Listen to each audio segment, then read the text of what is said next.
Bonjour à tous, on se retrouve aujourd'hui pour une toute nouvelle vidéo Décrypte-moi la télé et aujourd'hui on va parler de l'enquête du Monde sur l'émission de Cyril Hanouna qui a été créée pour faire campagne pour le Rassemblement National sur Europe 1. On fait le point sur comment ces émissions sont devenues un véritable meeting et non plus une émission de divertissement comme les autres. On en parle juste après le générique, c'est parti, générique.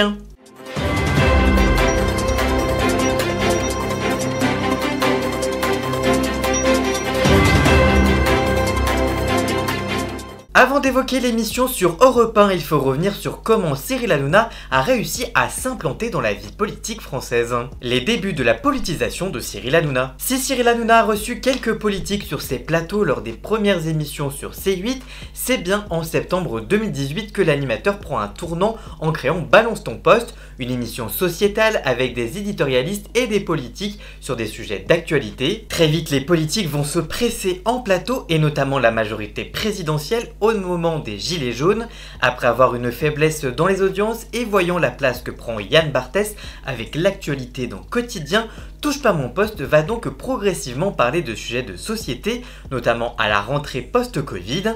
Très vite, les sujets autour de la politique vont aussi s'inviter et surtout autour des faits divers qui vont être au centre de la troisième partie de l'émission qui rassemble près de 2 millions de téléspectateurs chaque soir. Le tournant vers la droite, voire l'extrême droite de l'émission se fera dans une logique de groupe puisque CNews a déjà pris un tournant avec une émission centrée autour d'Éric Zemmour, connu pour ses positions radicales à droite, puis de toutes ses tranches, notamment avec Pascal Praud, présent près de 2h40 tous les jours. Le groupe a également poussé pendant la campagne présidentielle la candidature d'Éric Zemmour qui était leur ancien chroniqueur et notamment dans TPMP. Il a connu une large exposition tout comme sur CNews. L'autre grand tournant c'est lors d'un débat en plateau, Cyril Hanouna avait copieusement insulté le député de la France Insoumise Louis Boyard après que ce dernier ait rappelé les agissements de Vincent Bolloré en Afrique. Vincent Bolloré qui est l'actionnaire de C8 et du groupe Canal+. Depuis, plus aucun membre de la France Insoumise n'a été invité en plateau ou même ne s'est rendu sur le plateau, alors quand le conflit israélo-palestinien arrive, Cyril Hanouna emboîte le pas de la plupart des médias et se lance dans un véritable bashing quotidien autour du parti de Jean-Luc Mélenchon, qui a pourtant condamné les attaques du Hamas, le reproche qu'il aurait fait ne pas avoir utilisé le terme de terrorisme, mais plutôt, pourtant bien plus fort, le terme officiel de la Cour internationale de crimes de guerre, et d'avoir demandé un cessez-le-feu dès le 7 octobre, le jour de l'attaque. Bref, Cyril Hanouna depuis trouve une nouvelle cible, d'autant plus que les élections européennes pointent le bout de leur nez. Une fois de plus, les invités d'extrême droite sont très souvent invités et l'Arcom a même été saisi pour la dernière de Touche pas mon poste du jeudi 13 juin dernier. Cyril Hanouna a alors orchestré ce jour-là le rapprochement entre Reconquête d'Éric Zemmour et le RN de Jordan Bardella qu'il a tenté de joindre en direct par téléphone. Et il avait également déclaré aussi qu'il quitterait la France en cas d'arrivée au pouvoir des Insoumis, composante du nouveau Front Populaire, après les élections législatives, plaidant par la suite une boutade. Le soir des européennes, Emmanuel Macron ordonne la dissolution de l'Assemblée nationale. Problème, Cyril Hanouna ne pourra pas couvrir la campagne vu que sa fin de saison était actée à la fin de la semaine par C8.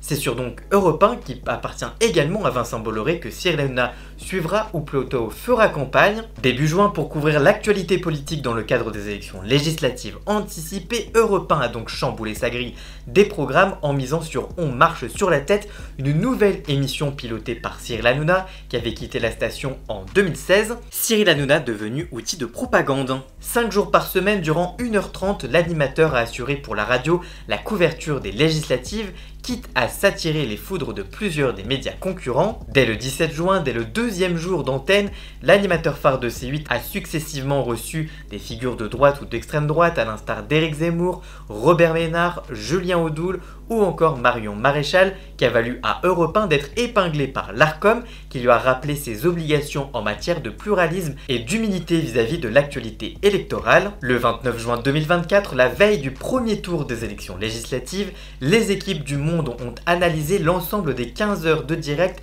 animées par Cyril Hanouna. Hanouna. Ils ont principalement décortiqué les temps de parole des différents participants à l'émission. Leur chiffrage assure que le programme de débat d'Europe 1 se serait transformé en véritable émission de propagande en cette période électorale. En effet, Le Monde aurait identifié la suppression de plusieurs dizaines de minutes de direct dans le replay de On marche sur la tête sur les plateformes de streaming. La raison, selon un conseil du cabinet juridique, des passages contiendraient des accusations personnelles et politiques pouvant exposer Cyril Hanouna et Europe 1 à des poursuites judiciaires pour diffamation ou encore pour atteinte à la présomption d'innocence. S'il a plusieurs fois regretté de ne pas séduire les partis de gauche, le présentateur dont la parole représente un tiers du temps de parole de son émission aurait vertement critiqué dans son ensemble durant près de 30 minutes le nouveau Front Populaire ou la gauche, contre 2 minutes 30 pour la majorité présidentielle.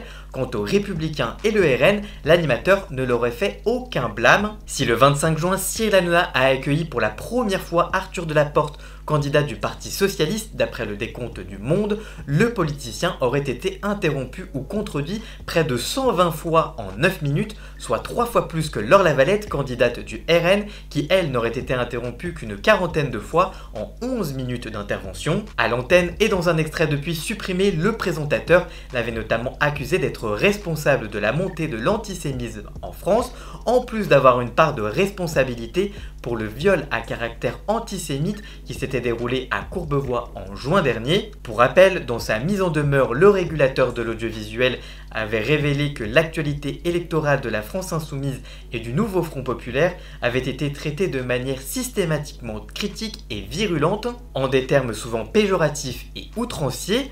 Autre détail qui a interpellé nos confrères, Gilles Verdez, favorable aux idées du nouveau Front Populaire, aurait peu parlé dans les émissions, soit 2 minutes 30 en moyenne par émission, en plus d'être la cible systématique de l'animateur et de ses autres chroniqueurs. Des résultats assez peu étonnants quand on sait qu'il y a quelques jours, une autre enquête, cette fois de Marianne, qui avait posé la question aux téléspectateurs des différentes talk-shows et émissions de télévision pour quel parti ils avaient voté. Le Rassemblement National et Reconquête étaient arrivés en tête chez les téléspectateurs de Touche pas mon poste. Vous pouvez d'ailleurs voir l'intégralité de mon décryptage de ce sondage dans une vidéo qui est disponible sur ma chaîne YouTube et que je vous mets à la fin de cette vidéo, et elle est également disponible en fiche à cet instant.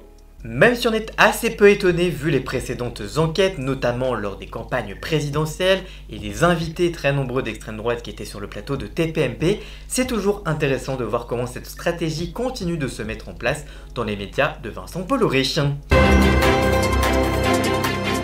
Voilà, j'espère que cette vidéo vous aura plu et informé. Si c'est le cas, n'hésitez pas à la liker, la commenter, la partager sur les réseaux sociaux, à me rejoindre sur tous mes réseaux sociaux à moi, tous les liens sont dans la description. N'hésitez pas également à cliquer sur le petit bouton rejoindre afin de prendre un petit abonnement de 3 € par mois pour me soutenir. N'hésitez pas également à vous abonner, ça me ferait extrêmement plaisir. Merci encore à Jason, Alès, Ian Scott pour la musique de fond de cette vidéo. Tous les liens vers ces réseaux sociaux sont également en description. N'oubliez pas d'aller voter dimanche et nous on se retrouve très vite pour une toute nouvelle vidéo. A très bientôt, ciao ciao.